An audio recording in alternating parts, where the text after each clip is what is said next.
नमस्कार। हम अक्सर ये शिकायत करते हैं कि परिस्थितियां हमारे वश में नहीं। जब अच्छा समय आएगा तब काम करेंगे, अभी तो बुरा समय चल रहा है। नमस्कार, मैं वंदना कहानियों के नगर से आज जो मैं कहानी लेकर आई हूँ उसका नाम है अपने पक्ष में करें परिस्थितियां। चलिए सुनते हैं। एक शेर जंगल में शिकार पर निकला था। एक लोमड़ी अचानक उसके सामने आ गई। ओह! लोमड़ी को लगा कि अब तो उसे कोई नहीं बचा सकता। वो एक पल रुकी।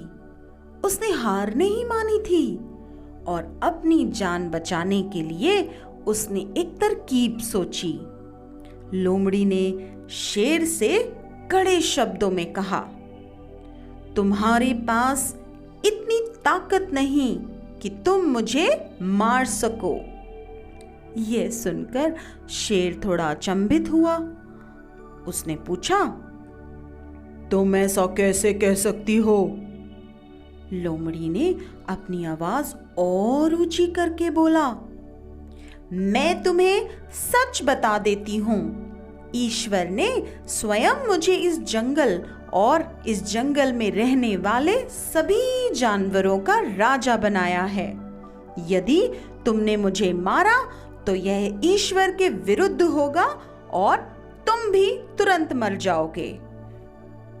कुछ देर बाद चुप रहने के लोमड़ी ने कहा, अगर तुम्हें विश्वास नहीं हो रहा है तो तुम मेरे साथ जंगल चलो।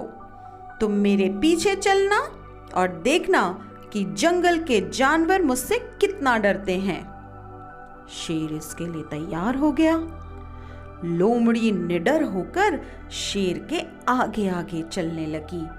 लोमड़ी के पीछे शेर को चलते देखकर जंगल के दूसरे जानवर डर कर भाग गए।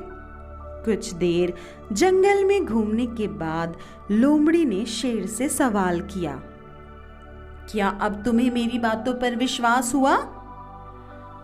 शेर ने कहा, हाँ, तुम ठीक कहती हो। जंगल की राजा तो तुम ही हो। बस इतनी सी थी ये कहानी। परिस्थितियां कितनी भी विपरीत क्यों ना हो, हम अपने दिमाग का इस्तेमाल कर उसे अपने पक्ष में कर सकते हैं। हमारा दिमाग प्रोग्राम के आधार पर काम करने वाला कंप्यूटर नहीं है। हमारे दिमाग को आउट ऑफ द बॉक्स सोचने की क्षमता है। हर समस्या का समाधान तलाशने की ताकत है। यह तभी संभव होगा जब हम विपरीत परिस्थितियों में भी अपना धैर्य बरकरार कर रखेंगे।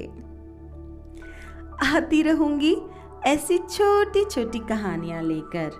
मैं आपकी वंदना।